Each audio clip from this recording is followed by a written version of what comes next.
A pleasant good afternoon. Welcome to the 1 p.m. edition of King's News Broom. 45 minutes of news about Liberia and the rest of our one world. I'm Stephen Compton. First, the headlines. Save time mass demolition victims petition national legislature for intervention. Accused Monserrato County District 8 Representative Prince Told of taking bribe from businessman Eric Namwe to enforce the demolition. The Finance and Development Planning Minister Augustine Gaffon lied about reversing harmonization. Former Finance Minister Summer Tuet Bones Gaffon's assertion says LACC, GC, and other salaries were never harmonized. Monserrato County District 5 Representative Priscilla Cooper expresses disappointment as House Speaker Richard Cohn dismisses her communication on the 72nd Barracks and Residence Len Saka. And away from Liberia now, Ethiopia's Prime Minister Abiy Ahmed has hit out a Ahmed for committing atrocity during the two-year war in the northern Tigray region, which ended in 2022. Next way, U.S. former President Bill Clinton and his wife, Hillary Clinton, former Secretary General, have agreed to testify in congressional investigation into late sex offender Jeffrey Epstein. The details of these developments, the news bulletin, the voices of the news makers are all packaged. We are taking a very short break to be right back.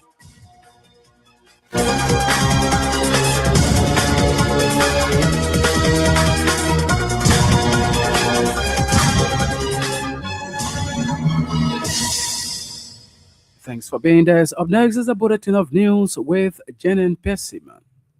Several victims of the Satan mass demolition have petitioned the national legislature to urgently intervene in what they describe as unfair destruction of their properties following a recent court ruling. The demolition, which resulted to the loss of homes, worship centers, businesses, among many others, has sparked major concerns as many have accused the government of playing blind. The affected residents are also accusing Monserrato County District 8 Representative Prince Tolles of allegedly accepting a bribe from businessman Eric Namri to facilitate enforcement of the court's order. Reading the petition at the Capitol building on Tuesday, the spokesperson for the group characterized the demolition as unlawful. She maintained that the affected properties are legally acquired and accused businessman Eric Namwe of using the district lawmaker and the court system to unlawfully orchestrate their eviction. The petitioners further argued that the demolition was carried out without adequate notice, lawful compensation, or transparent communication prior to the destruction of their homes and properties. According to the group, the eviction has resulted in substantial property losses and has caused significant psychological and emotional distress among those affected. Former Minister of Finance and Development Planning Minister Samuel Tuet has sharply debunked Finance Minister Augustine Gaffon's claims of government reversing harmonization for key government institutions. Tuet, in a detailed policy rebuttal, pointed out that key integrity institutions, specifically the Liberia Anti-Corruption Commission and the General Auditing Commission, salaries were never harmonized in the sense implied by Minister Gaffon. According to him, these institutions already operated under a single pay system prior to harmonization reforms, describing Gaffon's claim as technically flawed and politically misleading. The former Minister of Finance added that as integrated institution, LACC and GAC were now subject to the same controls as over 100 entities under the central government to further challenge the government's framing of salaries adjustment as a reversal of harmonization, stressing that reversing harmonization is fundamentally different from increasing wages. Macerado County District 5 Representative Priscilla Cooper has expressed total disappointment in the government's handling of the 72nd Barracks and resident land issues, which is expected to make dozens of citizens homeless. She expressed the disappointment Tuesday after her communication, which called on the plenary of the House of Representatives to cite authorities at the Ministry of National Defense and the Armed Forces of Liberia, was dismissed. Addressing reporters, Representative Cooper warned government against downplaying the dignity of citizens in land matters, noting that the land issues must be dealt with properly, using all procedures to ensure that everyone involved is respected and given good treatment. The Macerado County District 5 representative also wants the government establish the facts in the 72nd Barracks and residents' land dispute. The Liberian government has since announced the structures believed to be on the properties of the Armed Forces of Liberia, the AFL, at the 72nd Barracks will be demolished, giving occupants 14 days to vacate the premises effective January 19, 2026. The Minister of National Defense has affirmed government's commitment to a united, coordinated, and proactive approach to national security and regional peace. Minister Geraldine George said, through shared responsibility and common purpose, the government will continue to safeguard the nations and secure peaceful future for generations to come. She made the statement when she gave the closing remark at the 69 Armed Forces Day symposium organized by the Armed Forces of Liberia in Congo Town on Tuesday. For this part, the Chief of Staff on the Armed Forces of Liberia, Major General David Follett, underscored the importance of strengthening bond between the security sector and the civilian population in the collective pursuit of peace, stability, and national development. He noted that the AFL remained resolute in its constitutional mandate to defend the nation and work cooperatively with all stakeholders in safeguarding a collective future. Renowned human rights lawyer and political leader of the Liberian People's Party, Councillor Tewon Gonglo, is calling on the Boaka Kone administration to turn the National Housing Bank building into a public high school. Councillor Gonglo noted that the move will help ease overcrowded in public schools across Montserrado County. Speaking on challenges affecting public schools and students Monday in Monrovia, Councillor Gonglo said the initiative, if implemented by the national government, will expand access to affordable education for children from low-income families and help address constraints facing the public education system. According to him, the structure, which is currently serving as a temporary shelter for displaced people and base for the Monrovia City Police, will rather serve the educational needs of Liberian children and contribute to educational advancement in the country's education sector. Councillor Gonglo emphasized that the building was constructed with the taxpayers' money and stressed that ordinary citizens, particularly low-income families, should benefit from its use. Political tension continued to mount between former Bond County District 5 Representative Edward Kafaya and District 3 Representative Josiah Marvin Cole over political support for the Senate seat of the county far ahead of the 2029 general and presidential elections. Amid the tensions, Representative Marvin Cole has called on his supporters not to support Edward Kafaya for any political position in the county, describing him as a child of the devil. Cole stated that anyone who believes and supports him should have no business to do with Kafaya in his political endeavors. Former Representative Kafaya, who contested against Bong Senator Johnny Pei in 2023 came second with rumors that he is intending to recontest the senatorial seat in 2029. Representative Cole has accused him of attempting on his life when they both serve as office staffers in the office of former Vice President Joel Howard Taylor, then Senator of Bone County.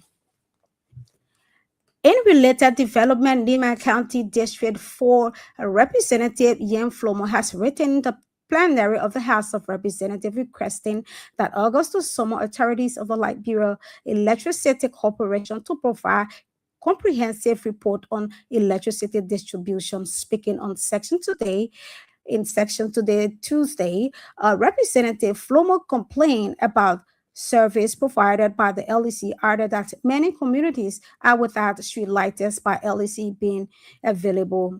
According to him, in many cases, individuals, including lawmakers, are compared to pre-finance what should be done by the corporation, including purchasing of transmitter and other basic things to ensure that electricity is extended in their communities. He also called for clear social benefits for communities in awarding contracts from communities electrification. Meanwhile, following the reading of Representative Young Flomo communication in Section Tuesday by the House Chief Clerk Mildred Sion, several lawmakers expressed mixed views. House Speaker Rachel Kuhn has constituted a conference committee following a communication from Liberian Senate aimed at harmonizing the consolidated report of Joint Public Account and Audit Committee on the General Central Bank of Liberia (LBCBL). The conference committee, chaired by House Public Accounts Committee Chair Representative Clarence Guy, will work with the Liberian Senate on harmonizing a consolidated report of the Joint Public Accounts and Audit Committee on Central Bank of Liberia. According to the communication from the Senate, after careful scrutiny of the consolidated report earlier transmitted for coherence, it deemed it necessary to request a conference committee to further synchronize the findings, particularly the ones arising from the General Auditing Commission, the GAC, audit of the Central Bank of Liberia. The communication indicated that the objective of the conference committee is to arrive at a unified position of the legislature that will be acceptable to both chambers before the report is submitted to the president. The executive director of At-Risk Youth of the United Methodist Church, Reverend Caleb Dama, has warned that Liberia risks electing a drug abuser as president if the country's growing drugs crisis is not urgently addressed. Speaking with King's News Tuesday, Reverend Dama claimed that millions of Liberians have been affected by substance abuse and are languishing in ghettos and graveyards across the country. According to him, the number of at-risk youths in Liberia continue to risk daily, cautioning that future to adequately tackle the situation could have serious consequences for the nation's future.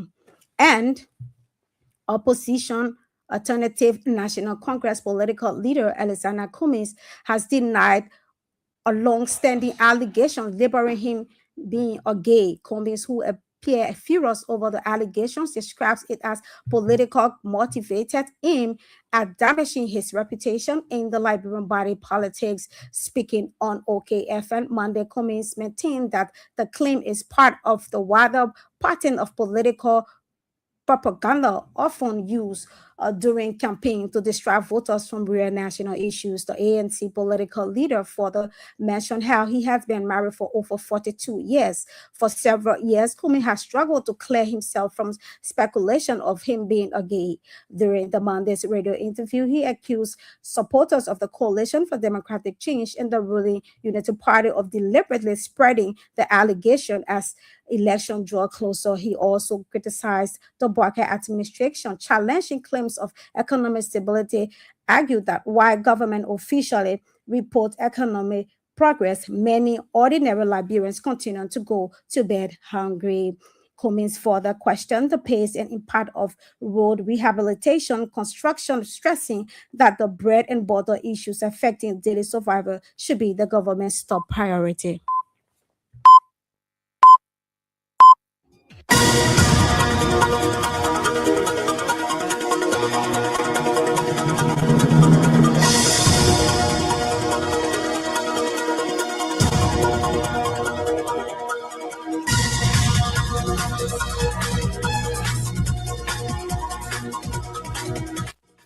I'd like to say many thanks to Jen and Persimmon for the news bulletin. It's a regular feature of King's News Broom. 45 minutes of news about Liberia and elsewhere.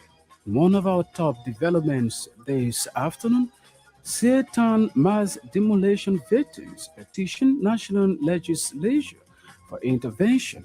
Accused Monserrato County District 8 Representative Printall of taking bribe from businessman Eric Namwe to enforce the demolition. We are taking another short break. When we come back, we'll bring you voices of the news makers.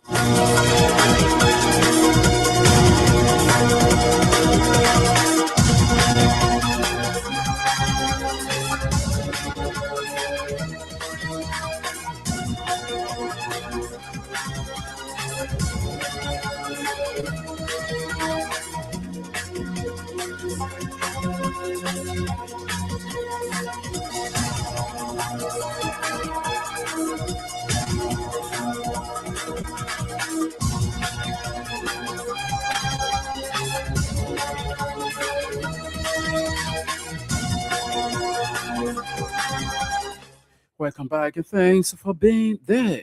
Now, the first development, several victims of the said town mass demolition have petitioned the national legislature to urgently intervene in what they describe as unfair destruction of their properties following a recent court ruling.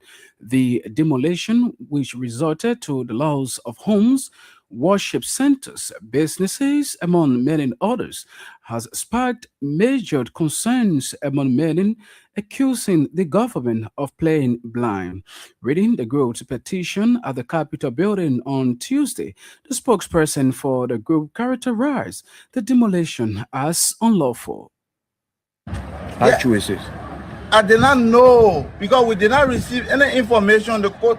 If the person know that they get issue or all issue, I invited us, but they did not invite us. The court did not do due diligence to send for us to come and investigate, do investigative survey on the property or the deed the person gave to them. Who is the person that is claiming this land? One so-called even number that I've never seen. But have you? I have not seen him. I was the lawmaker was around, but our in person did not see the lawmaker. What he said, what he did not say, I did not hear. As I said before, we want justice because we, the unassigned citizens and lawful owner, occupants of private property located 5th and 4th Street Single Satan, respectfully submit this petition to formally complain about the wrongful and unlawful demolition of our properties carried out on January 31st, 2026 by Eric Namwe through the order of the court. Background of the matter that we, the lawful owner, occupants of the property, having acquired some through purchase, inherited, lawful occupants supported by valid documents, including these tax receipt or other legal instruments that on about some properties were demolished without lawful notice, due process, court order, or adequate competition, contrary to the law, Constitution of the Republic of Liberia. That prior to the demolition, no written notice was served on us. Court order was presented on the same day for demolition. No opportunity to be heard was granted. No resettlement, no compensation plan was communicated. That the demolition have caused us loss of home and businesses, destruction of our personal belongings, financial hardship, psychological and emotional stress, displacement of families, including women and children, and elderly, including our children that were in school, will not go to school because of long distance education. Parent age ratio, and that children will no longer go to school because of school were breaking down. Legal base of our complaint. The action complaint of violation. The Constitution of Liberia, which guarantees the rights of property and due process, established principle of natural justice and fair hearing. Relevant land urban planning and human rights law. Our prayer really accept. In view of the foregoing, we humbly pray to our office to investigate the circumstances surrounding the demolition. Following the reading of their petition, the group at the same time rejected the involvement of the Monserrato County District 8 Representative Prince Toll, chair of the House's Committee on Claims and Petitions, from receiving their petition.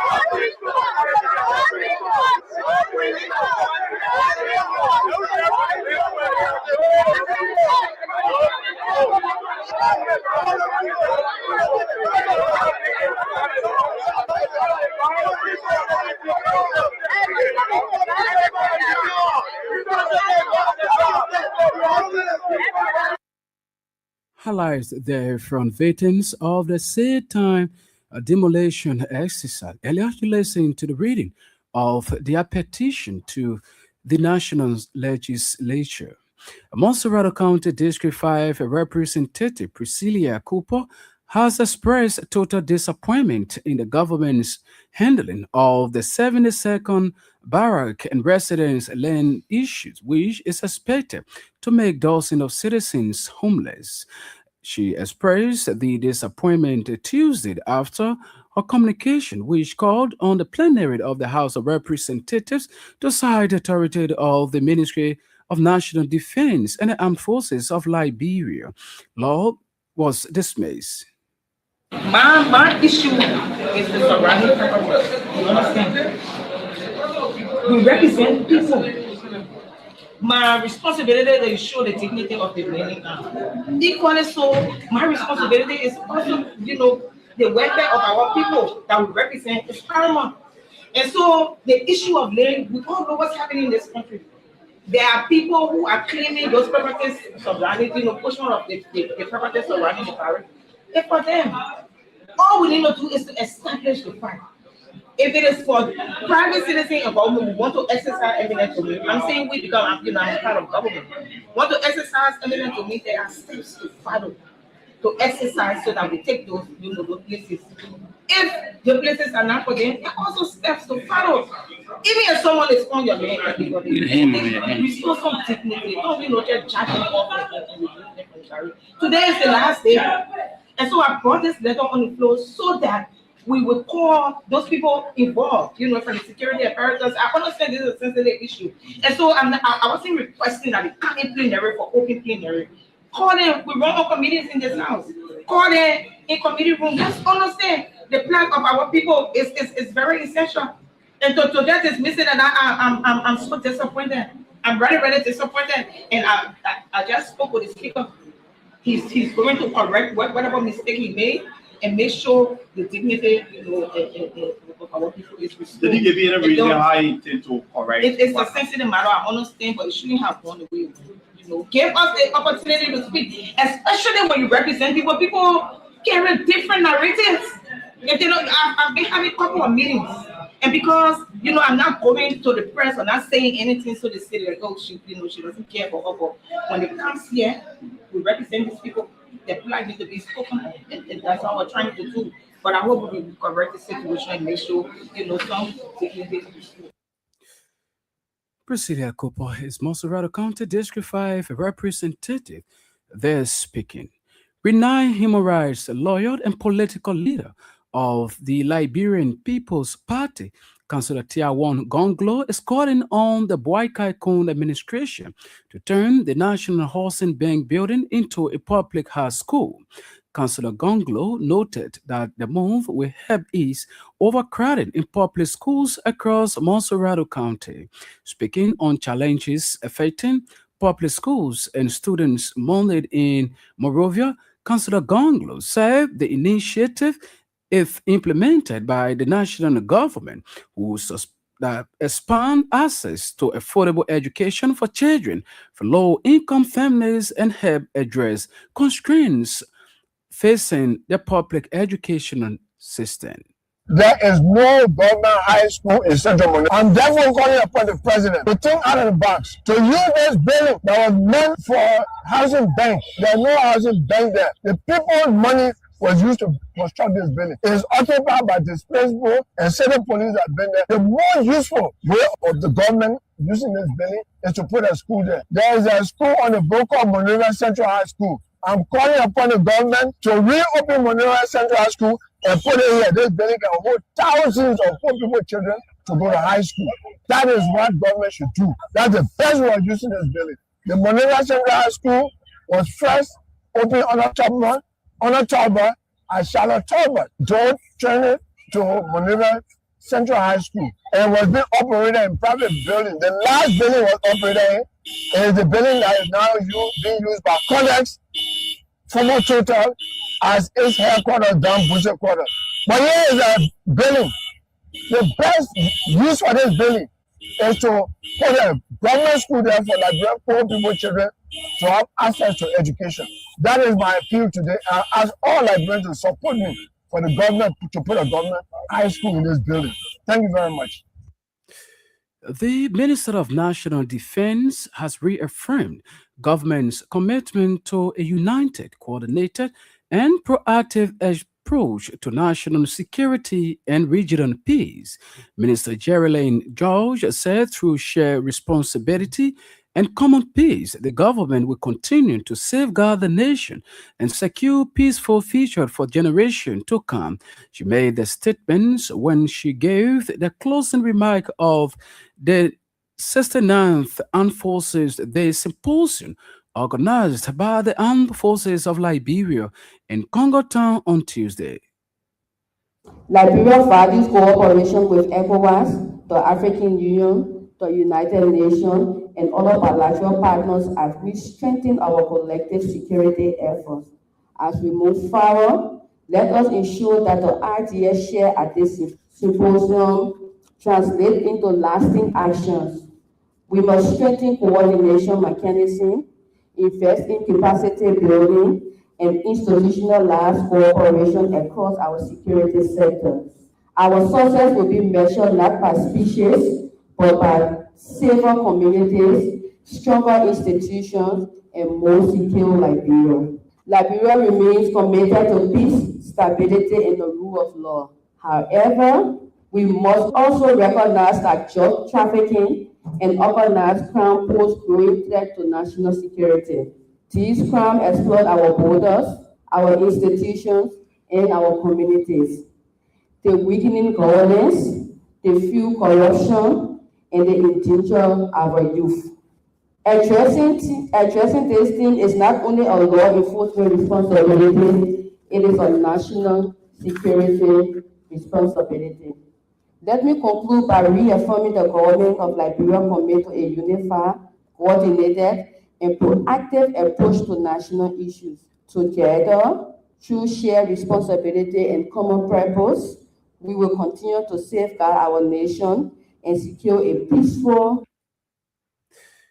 For his part, the Chief of Staff of the Armed Forces of Liberia, Major General Davison Foley, underscored the importance of strengthening bonds between the security sector and the civilian population in collective pursuit of peace, stability, and national development.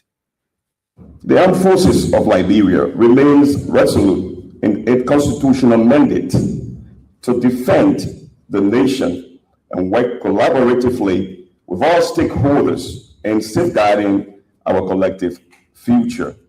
Drugs trafficking, organized crime, and other non-traditional threats do not respect institutional borders. They exploit the gaps, weaken communities, and undermine governance. Confronting them required unity of purpose, seamless coordination, and sustained collaboration across all security sector and civilian institutions. Against this backdrop, today's symposium topic building an effective inter-agency framework, combating drugs trafficking and organized crime through coordinated national security effort is both timely and strategic. It offered us an opportunity to engage in honest dialogue, share experience, and identify practical measures to strengthen our collective response. Your Chief of Staff of the Armed Forces of Liberia, Major General Davison Foley, there speaking. Earlier, you listened to Defense Minister Geraldine Josh.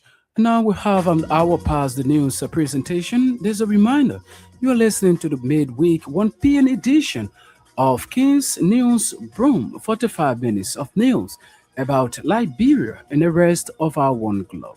We're taking a very short break to be right back.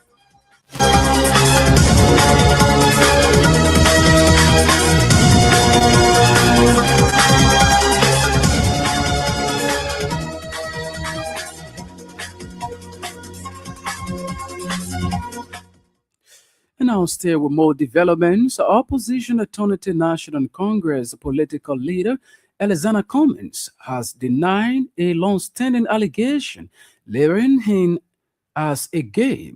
Cummings, who appeared furious over the allegation, described it as politically motivated, aimed at damaging his reputation in the Liberian body politics. Speaking on Orchid Earth and Money, Cummings maintained that a claim is part of a broader pattern of political propaganda often used during campaigns to distract voters from the real national issues.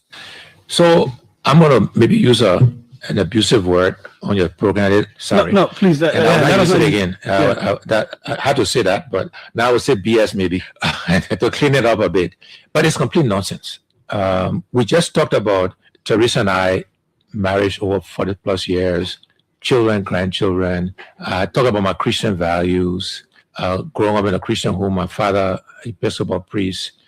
That is just complete nonsense. It's political. The guy who started making up that stuff, and then I'll talk about the parts of it, but the guy who made it and started to push it was a seditious, right? And so the CDC pushed it, but UP pushed it even more. It comes up kind of political season is when they use it. And I always say it's a kind of the political class, the people that benefit Liberia from the way it is today and don't want it to change. They use that kind of spurious, sickening act in politics that has bothered me more than that accusation. Because politics is politics. People make up stuff. I won't use the other word I use. But it's complete nonsense, complete BS. But it's not an easy job for anybody. And, to pretend the job is easy, right? So yes, fixing and growing the economy, creating jobs. The executive director of At-Risk Youth of the United Methodist Church, Reverend Caleb Dorman, has warned that Liberia risks electing a drug abuser as president if the country's growing drug crisis is not urgently addressed. Speaking with King's News Tuesday, Reverend Dorman claimed that millions of Liberians have been affected by sustained abuse and are languishing in ghettos and graveyards across the country. We got about 1 million plus people on drugs. 70% of the population is young people. We need to find a way to direct 70% of our resources to developing 70% of our population.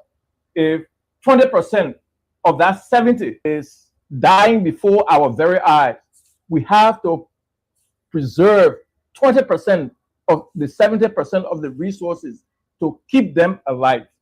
What am I saying? Drugs is killing us. Drug is killing our future right before us. It's supposed to be a pandemic. We're supposed to tackle it with some urgency. Unless we do that, we are in trouble. I want you to think about this. With the population, more than 1 million people on drugs, we are going closer and closer to the place where we will elect a drug law as president. Because if 1 million people vote for one person, this is what will happen. More than that, 40 of our lawmakers might be elected, who are doing drug business. Half of our senators, you see how we're going down the drain? We need to come up in an urgent way to do this. Anima County District 4 Representative Jan Flomo has written the plenary of the House of Representatives requesting that August body to summon authorities of the Liberia Electricity Corporation to provide comprehensive report on electricity distribution. Speaking in session Tuesday, Representative Flomo complained about services provided by the Liberia Electricity Corporation, adding that many communities are without street light despite LEC being available.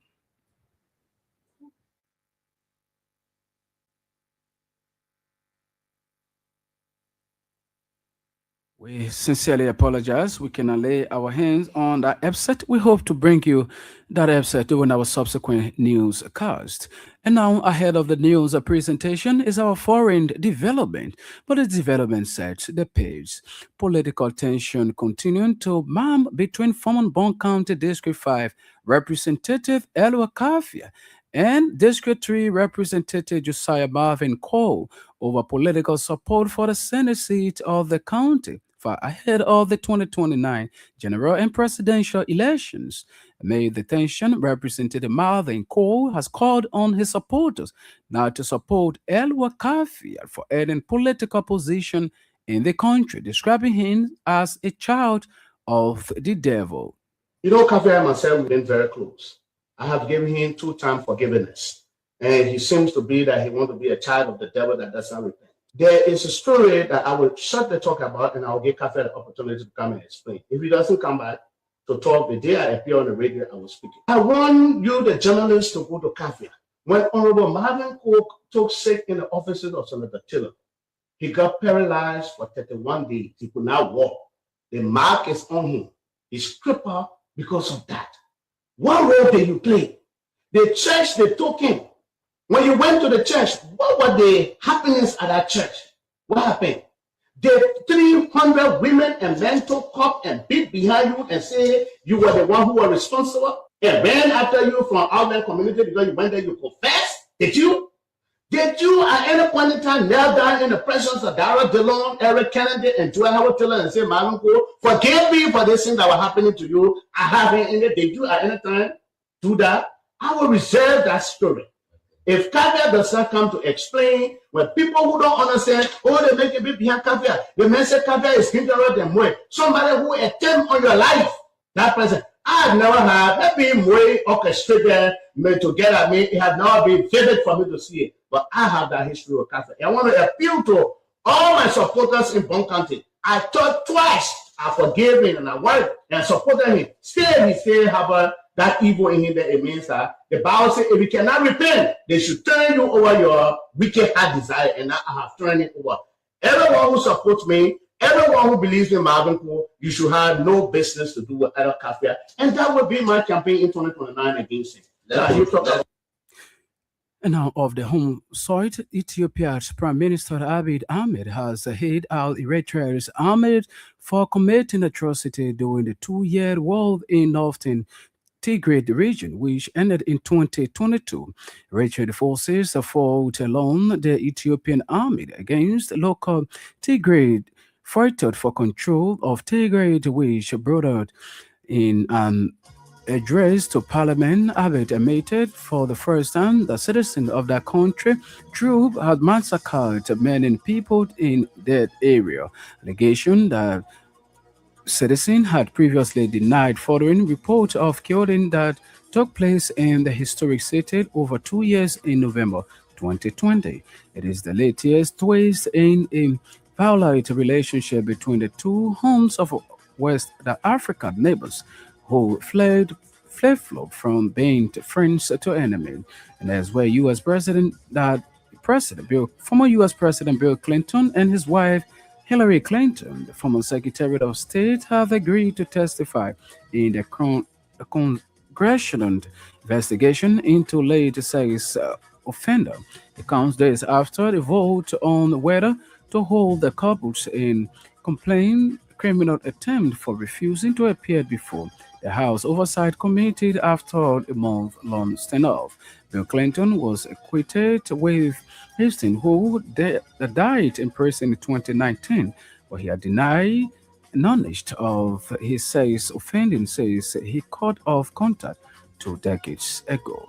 This is how we come to the end of today's edition of the news program. But before we take leave of you, reminder our top stories we closed it for this afternoon.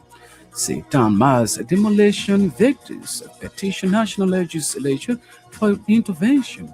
Accused the Monserrato County District 8 representative principals of taking bribe from businessman Eric Namri to enforce the demolition. The Finance and Development Planning Minister Augustin Gafwa lied about rising harmonization. Former Finance Minister Samuel Tue debunks Gafwan assertion, says LACC, GC, and other salaries were never harmonized.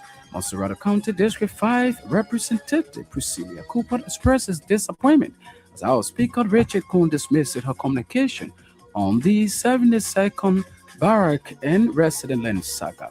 And away from whom Ethiopia's Prime Minister Abiy Mohammed Ahmed has hit out Richard's army for committing atrocity during the 2 years of war in North Tigray region, which ended in 2022. Former U.S. President Bill Clinton and his wife Hillary Clinton, former Secretary of State, have agreed to testify in the congressional investigation into late sex offender Jeffrey Epstein. Details want to say on this note, many thanks to our news writers, editors for making today's news presentation also. Jennifer Pessiman was here with the Bulletin of News. Samanju Sada Control and ably coordinated the sound. Stephen Compton, thanks for listening and watching.